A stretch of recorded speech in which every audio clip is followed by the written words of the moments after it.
Урматтуу Бактыбек Асанкалиевич, учурда сиздердин жакынкы арада мыйзам долбоорунан сырткары бирок өзүңүз келгениңизге байланыштуу сурап алайын. Техникалык базаңыздар жаңыланабы? Транспорт каражаттары министр оборонанчы. Учурда сиздерде көбүнчөсү ушул УАЗ, Газель сыяктуу, баягы Нива сыяктуу эски машиналар турабы? Рахмат сурооңузга. Bir 3,5-4 жылдын ичинде биз автомобильный паркыбызды жакшы жаңыртып алганбыз. Азыр балыкчыда 22-жылы, былтыр Ошто авторемонтный базаларды ачканбыз. Ошонун ичинен биз мурунку эски техникаларыбызды оңдоп атабыз. Андан тышкары биз өзүбүз сатып алганга Россия Федерациясынан, Кытайдан коргоо министрликтери менен келишимдерибиз бар. Ошонун баарын алып атабыз. Ошол жагынан сатып алганга дагы бизде бюджетте 25-жылга каралган баягы аскердик техникалык жардам багытында дагы көп пландар бар. Буюрса техника жагынан бизде проблемалар жок азыр. Себеби эмне үчүн ошо Миноборондо кээ ошол адамдар кайрылды эле. УАЗдар, ошо Нивалар биринчиден эскилиги жетип, экинчиден алар күйүүчү майды да көп расход кылат. Үчүнчүдөн бат-баттан бузулат дейт да. Ошо бир современдүү, мобилдүү бир транспорт каражаттары алынып берсе жакшы болмок эле дейт. Анан экинчи суроо, ошол акыркы жолу 21-жылы баягы Ош шаарында атайын үйлөрдү берипсиздер эле, кызматтык үйлөрдүчү. Азыр дагы ушул коргоо кызматкерлерине барбы? Мына алдыдагы курулуп атабы жаңыдан? Рахмат.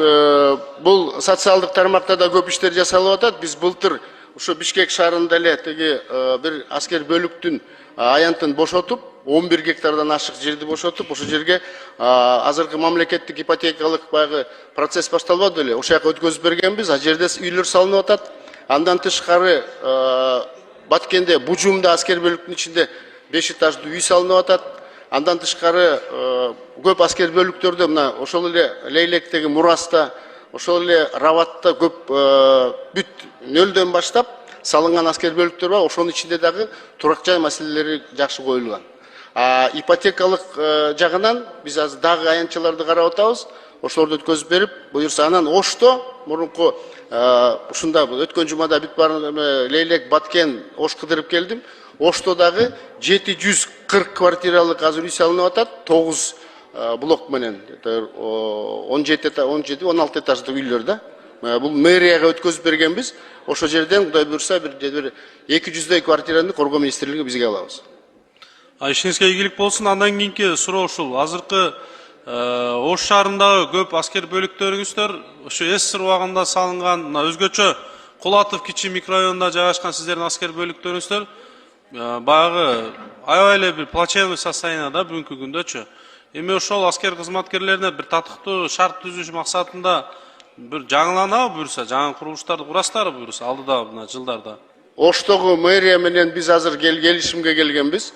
Ошо жанагы западный микрорайондогу биздин ошол жердеги аянтыбыз аябай чоң, илгерки Союз убагынан калган. Ошонун деген 32-35 гектарын биз азыр мэрияга өткөзүп берип, ошол аянтты биз баалап туруп, анан ошол баага биз ошол жерге жаңы компактный жаңы аскер бөлүктөрдү, андан тышкары жаңы аскер госпиталин, эмчүн дегенде аскер бөлүктөрдүн баары западныйда, а аскер госпиталыбыз Оштун борборунда турат, центринде.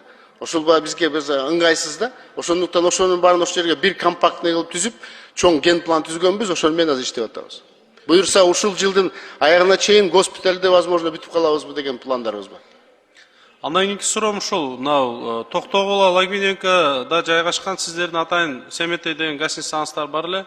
Учурда сиздердин балансыңыздардабы же башка жакка өтүп кетти? Жок, ал Семетей эмесин деген имаратты биз мурдагы жылы администрация президентке өткөзүп бергенбиз. Анын ордуна азыркы Токтогула Панфиловадагы 7 кабаттуу үй турат. Ошол баягы сот иштери бүтүп, азыр ошол жердеги ошонун владелецтери 4-5 киши бар экен. Ошолор менен азыр управдилар менен чогуу баягы сүйлөшүмгө, келишимге келе атабыз. Буюрса ошону бизге өткөзүп берсе, ошол жердеги аскер мейманканасын кайра ордуна коебуз деген максаттарыбыз бар.